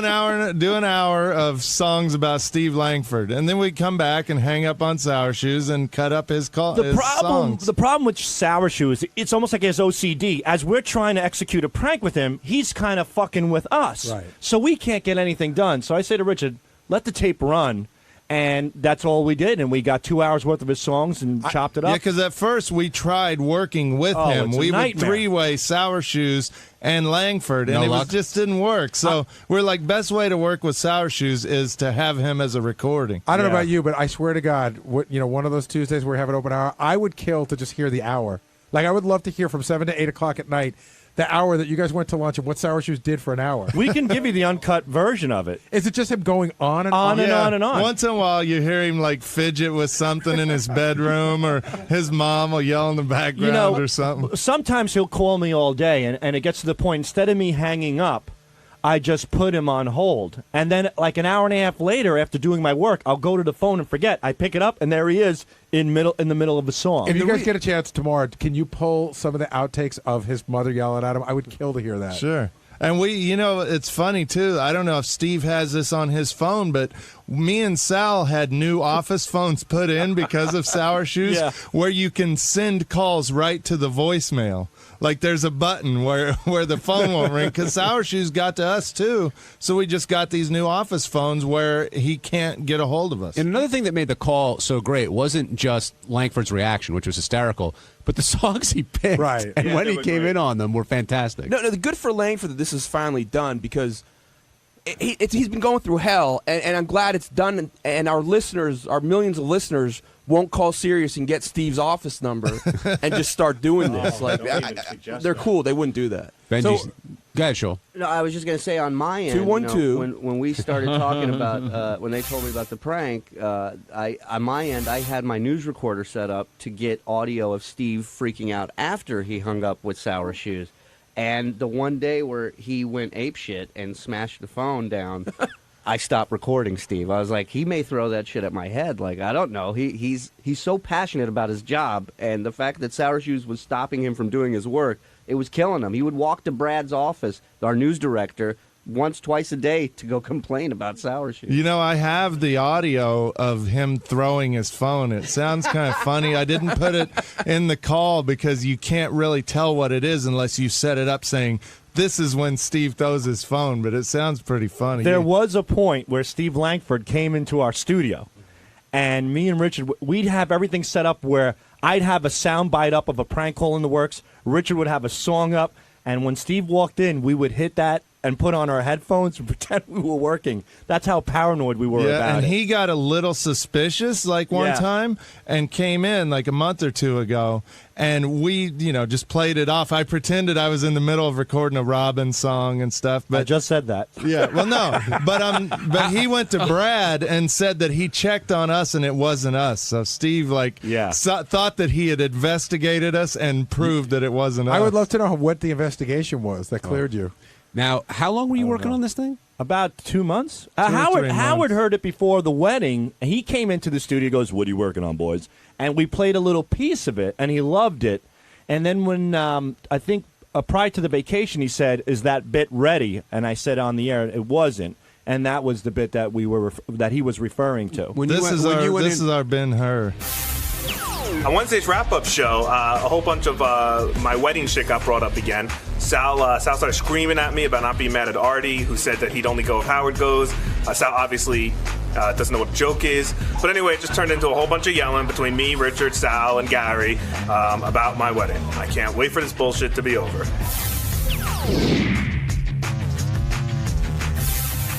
Jason Kaplan now joining us on the wrap-up show. Apparently, you okay? Yeah, I'm fine. Jason smashing his face They with must the have oiled microphone. they must have oiled these things.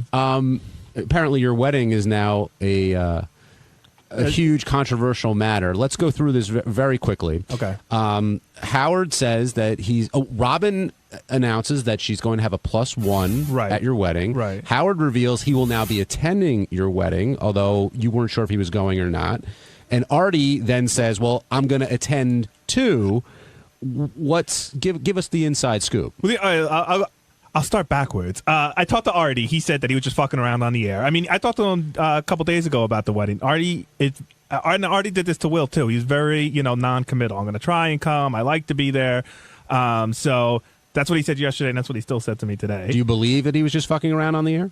Yeah, I believe it. Artie's not like that. But why is he being non-committal about your wedding? I know he didn't want to go. Will's was very close to when he tried to start a sobriety, and it was a hike away. It's a different thing. He's like, I got a gig in Toronto the night before. I'm going to try and make it. He asked me about every other day when my wedding is. I told him like a million times. So let me ask you a question. Well, apparently, I think he's keeping his options open. Are you offended on any level that if it were Howard's wedding and he had a gig in Toronto the night before, that it would be no issue that he'd be there?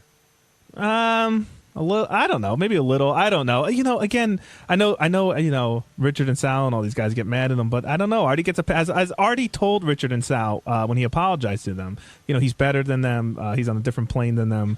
He's smarter and funnier than them, so he gets to operate under his own rules. It's annoying when you're trying to put a wedding guest list together and somebody, it's easier when you have a yes or a no and you know for sure. So that is very annoying. Artie also reminded Howard how long it takes to get to Jason's wedding. Today, he was bullshitting with that. Listen, I'm not going to make any guarantees because who knows what fucking traffic will be like. But it's a 45-minute ride from the bridge. Now, I don't know how long it takes you to get over the bridge, but so add whatever it takes you to get over that. It's a 45-fucking-minute ride. I loved when. What's the main road you said takes you there? 80. Route 80. It's it goes fucking out to San Francisco. It's a when huge you said road. Route 80, the howling laughter that Artie had. He's like, Route 80. It's much better than the Southern State Parkway. I think Route 80 was just voted like the worst. No, it wasn't. By truckers, it's considered the worst route in the country. Well, good. Then there'll be no truckers on Route 80. I'm sorry. Is Benji going to the wedding? No, Benji let me know that he will not be able to attend. And that's a definite no. That's a definite 100%. Thank you for inviting me, but I can't make it. Because you always say that, you just said that it's really hard when you can't get a definitive answer. Right. No, Benji gave me a definitive answer, and I appreciate it. I would have loved to have gone. And do you want to go? No, do you want to go now because Howard and Artie and Robin are all going to be there? The big draw beyond the wedding, because I actually love weddings, was Anne Marie's going to be there. That's a girl that we used to all work with. So that's what I feel like, I'm going to miss out on. I would rather you not come. Yeah, Jason, but hold on. Why aren't you going, Benj? I'm back on a night schedule, and I don't know what I'll think about. If at Jason's wedding there were vegetarian meals, well, at Barbara Walters, what time does the wedding start? Barbara Walters, well, don't ask me this now after you already declined. No, it doesn't start at 5 because they were saying at 7 tonight. No, the ceremony is about like 5:15, 5:30, and so the party starts. See, I was going to ask you if I could come around 7. But I was like, I don't want to give him. You could have. I would have said yes. But since you already said no, I'm going to hold you to it. And honestly, just because, I don't know, I already counted you out. I need that seat. All right. And why aren't you crying over Benji not coming? That's a crazier reason than my. Hold on. Who's better? Would you say that Jason's better friends with you or with Benji? You talk to Benji a lot more. You've known Benji longer. Okay, Richard. Here's the deal. I'm not going through all this stuff. Well, again. I know, and I don't want to either. But I'm it's over just it. I'm over you not coming. It's totally fine. Whatever. We're still friends. At least on my end we are. I don't know if you still harbor resentment towards me. And that's it. I'm over it. So yeah, but it seems kind of like Benji said he couldn't go. I know, but it's ridiculous too that you're not like crying about Artie not coming. You're not crying about Benji. Well, Richard, that should make you feel special about how much you meant to me. I know, but and then when you say stuff a while ago like that me and Sal aren't important, then why would you want to have us at your wedding? First of all, I was quoting Artie and trying to make a joke. Second of all, you guys are important, and I do want you there, and that's why I was upset when you said you weren't coming.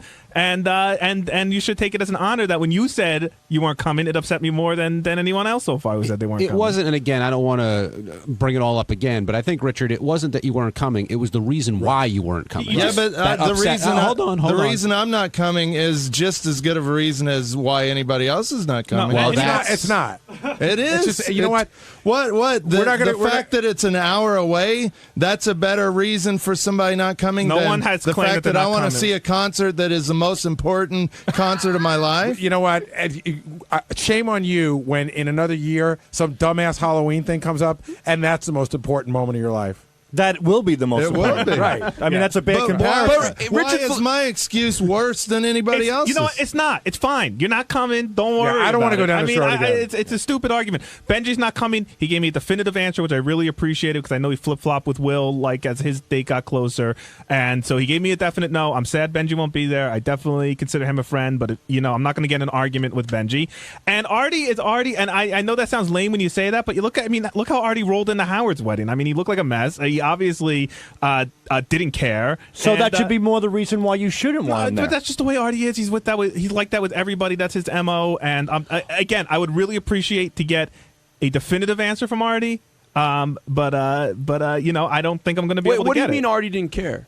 I mean, Artie didn't go to Will's wedding for. No, when you said he came to He Howard's, obviously did not care. I mean, did not think the wedding was important enough to actually dress up nice and present himself in a presentable way. So you think he treated it as he treats everything else, something he rolled out of bed to come to. Yeah, but Jason, let me ask you this: when I'm just trying to create a moment. when Howard first revealed that he's going to your wedding, and the first breath out of Artie's mouth, without thinking, shit, now I got to go too. Hold on, let me finish. No, it wasn't. Don't you kind of take that as an insult that he's going strictly to hang out with Howard, and he has no intentions to celebrate your day? First of all, that's how I would take it if it was my wedding, and you made no stink about it. Yet this guy wants to go to a concert, and you spent a half hour crying about it. First of all, I talked to Artie after this thing. He still said he doesn't know if he's going to come. So whatever he said on the air, it still hasn't changed his answer from yesterday or the day before. If Artie is only going to come because Howard's going to be there, then that's Artie's prerogative, and I'm not going to worry about it. Yeah, but also Artie said and I believe him. He says he doesn't want to be the asshole that doesn't go. It wasn't to be with Howard. It was to not be the one. So guy why should Howard make the difference, whether he's there or not? Because now Artie is the big guy that's not going. Sal, why are you so upset? Because he ripped the living shit out of Richard for an hour Shit out over of Richard. nothing. I said I was upset that he wasn't coming over a dumb excuse. What I thought It's the Richard and best I were day in close. his life. Yeah. You know, whatever. It's over.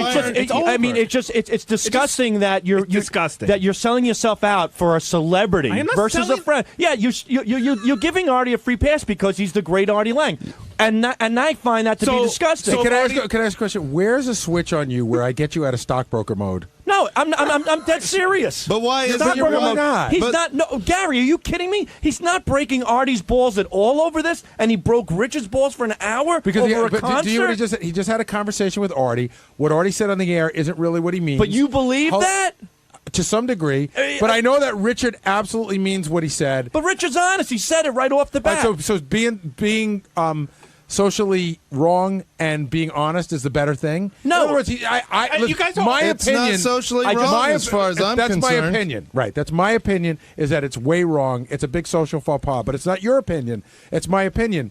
But it's it doesn't make it right because he's telling you right up front what he's Sal, doing. you're also you're leaving something out. Hold on a second. Hold on a second. Go if ahead. Steve Brandano back in the office told me he wasn't coming to my wedding because he had some awesome concert to go to, that would hurt me way more than Artie or Howard not coming to my wedding. It all has to do with your relationship to the person. How would Artie you and I feel? are friendly, but I mean, How would you whatever, feel, Jay? that's- All right, what? how would you feel if I told you I'm not sure about going to the wedding, and then I found out Howard's going and I'm going? Do you think my intentions would be to celebrate the most important day of your life, or to be there because Howard's there? No, how would you take it? I wouldn't trust. But I'm not the one who immediately muttered out of my mouth, "Shit, now I gotta Dude, go." He's on the fucking air. He's making a joke. Jesus, get the All fuck right. over. Wait, it. Howard's definitely going. Yeah, don't you know anything about comedy? can I get apparently info? Or I your don't. coach? Yeah, Howard. According to Howard, he's definitely going. I gave him I don't have to Richard, we give him should go, anything, man. but- And Yeah, No, maybe I'll go anyone- now. No, and there's a rule, and this isn't just apply for the people here. Anybody who RSVP'd no to my wedding cannot now change it because Howard's going. What if Howard drops out and the last minute I want to go?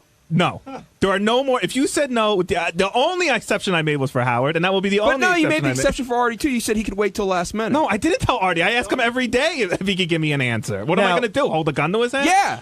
Well, no. If Brandano says to you, I don't have an answer yet, are you gonna let him wait till the last minute? I would ask him every day, "What's your deal? I need to know," which is what I tell Artie. But whatever.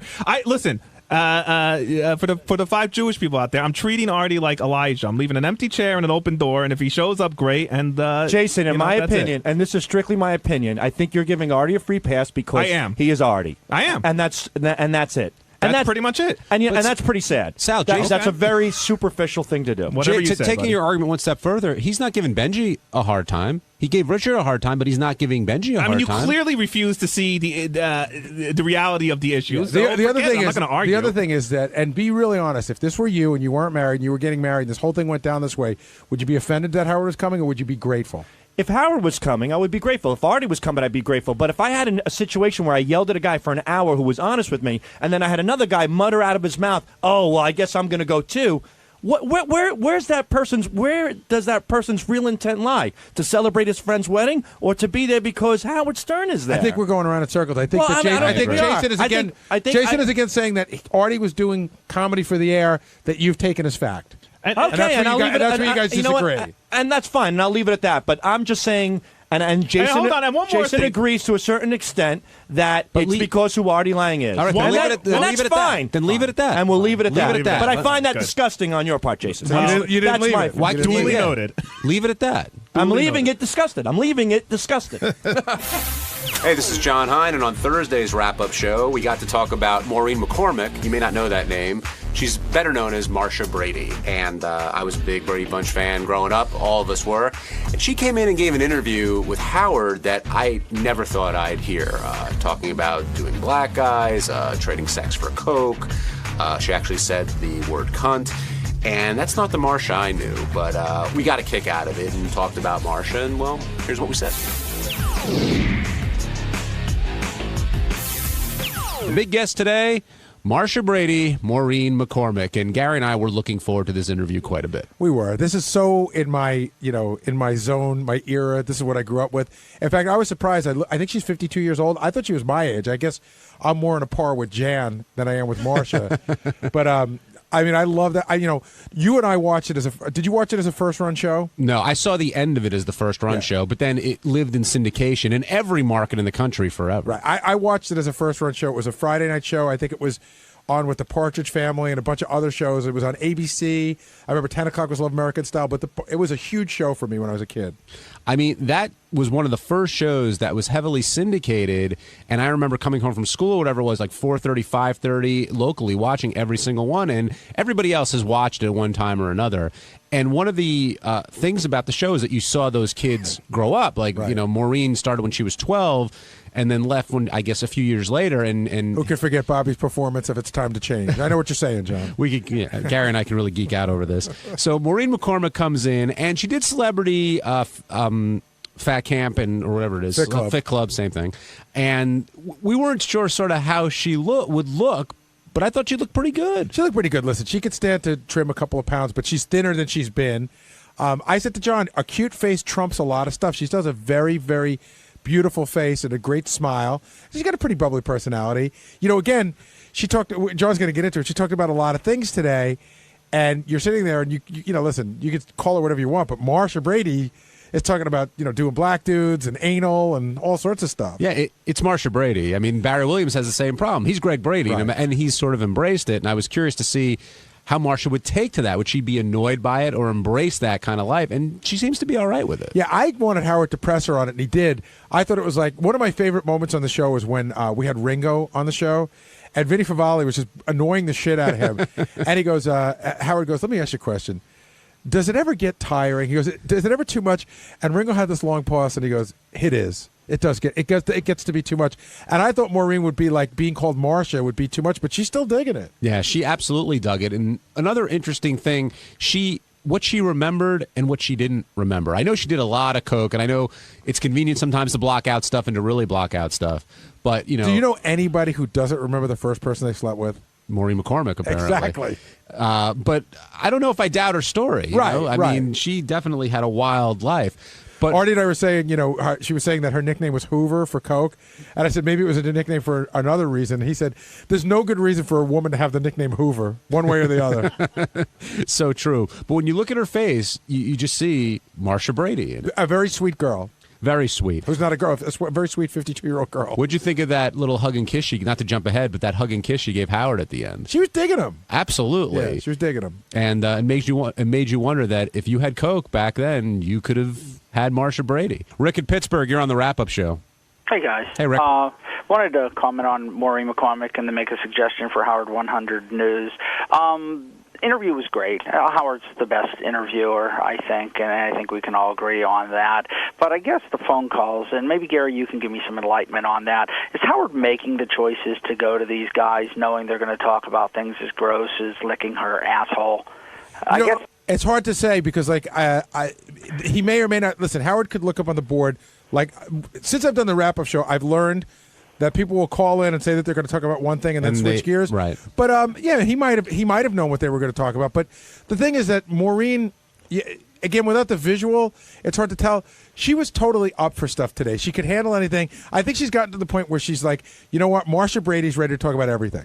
And to get a little bit inside, when we have a screen here, we get maybe 6 to 10 words of what you're going to talk about. So if it says, Rick thinks the callers were rough on Maureen, and then you start talking about something else, I have no way of knowing that. With Howard, it's the same. But I think callers are less likely to shift gears on Howard than they would on our show. Right. And I think there was that one guy called, got through 3 or 4 times. He wanted to say the C word. So that was the guy I think was being particularly rough. And of course, which she obliged. Which was really funny. Yeah, good for her. The whole office went, whoa. Shane, you're on the wrap-up show. Hi, how are you guys? Good, Shane. What's on your mind? Actually, I just wanted to comment on the Marsha Brady interview today. Okay. I thought it was great. It's always great when you guys get big stars on there that you guys can be talking to them, whichever way you want. She sounded very comfortable. It really surprised me. She was. She really was comfortable doing it. I think, again, you come to do a Howard Stern interview, especially on satellite radio, you know what to expect, and she was totally up for it. Well, within the first few minutes of the interview, she was talking about coke and sex and liking black guys, and you could tell she was sort of up for talking about anything. I am thinking the phone calls were rough, because now going back to it, the one call I heard was the guy goes, ask her if she ever did coke off the head of a guy's penis. Yeah, the callers were pretty rough. But I'm glad you liked it, Shane. Well, the thing is, I'm only 29 years old. What can I say? I've watched a lot of Brady shows on the reruns. I'm pretty sure they're still rerunning now. I watched them when I was between 10 and 18 years old. And so I know exactly what she looked like. But I'm pretty interested because I want to go on howardstern.com, which I do every night, and do a recap, and just to see what she kind of looks like. Could you actually, can you give us specific details on exactly, did she look pretty good? For being the age that she is? She looked very good. The thing with her that she's never going to be able to live down is that everybody's memory of her is from 12 to 18. And she's just not 18 years old anymore. She's 53. But I think she looks good. Again, I think she's got a really, really beautiful face. I said she probably could have stand to lose a couple of pounds, but she's already lost a bunch of weight. She looks better than she did when she went on Celebrity Fit Club. She's thinner. I agree with that. And you can see that 18-year-old in her 52-year-old face. But she's not 18 anymore, and that's the person I think everyone's expecting to see. She sounds like she has a great personality to her. It's one of those likable personalities that you could just catch on to, Agreed. She had a great personality. Thank you for your call. I also like when she was talking about the other Bradys, and I knew she wasn't talking to Eve Plum, who played Jan, but I didn't know why. Yeah, that's a weird thing. Yeah, she implied, she told a joke about kissing Jan. The next thing you know, she's not speaking to her ever again. Well, she said she's told a joke, but then in blurbs about the new book coming out, it says that there were lesbian experiences between the two of them. It does? In blurbs. I don't know if someone misread because the book. read the book and nobody saw that. Well, Will or Steve can get down here and talk about that. It's interesting. I go up to, a lot of times in the summer, I didn't this past summer, but I'll go up to Cape Cod in the summer. In the town of Chatham, there's a little art gallery, and Eve Plum does a showing of her art every year. And whenever I go in, I look at it, I go, it's Jan Brady's art. She wearing glasses? Yeah, she does. Well, I haven't seen her there, but they have pictures of her there. I guess she does. It's out there for the whole summer. And she's got her glasses on. And Gary and I were talking about the different things that Maureen would talk about. Here's a clip of the interview, if you missed it. Her talking about how she's actually interested or was interested in black guys. You went out with Michael Jackson. We know why he didn't put any moves on you. I mean, Right. it's pretty obvious. No, nothing happened, huh? Yeah. With Michael, no. Yeah. No. Not even a kiss? Yeah, a kiss on the cheek. Oh, boy. Was he your Yeah. only black man, or did you have sex with black guys? I actually was really attracted to black men. How many black guys? Who knew Marsha Brady? How many black? Yeah. Now there's an I episode. was attracted to just like, I don't know, I was, really into lots of different types. Wouldn't it have been great if they did the Brady Bunch reunion and it's like you banging black guys? Yeah. You know what I mean? For coke. That's what I always It would be. By the way, I thought Robin was being not insulting, but Robin was really jabbing her. At one point, when they asked Maureen who she was voting for president, she was like, "Well, I'm leaning towards the person I don't want to say." And Robin goes, "Yeah, I'm sure Marsha Brady's vote moves a lot of people."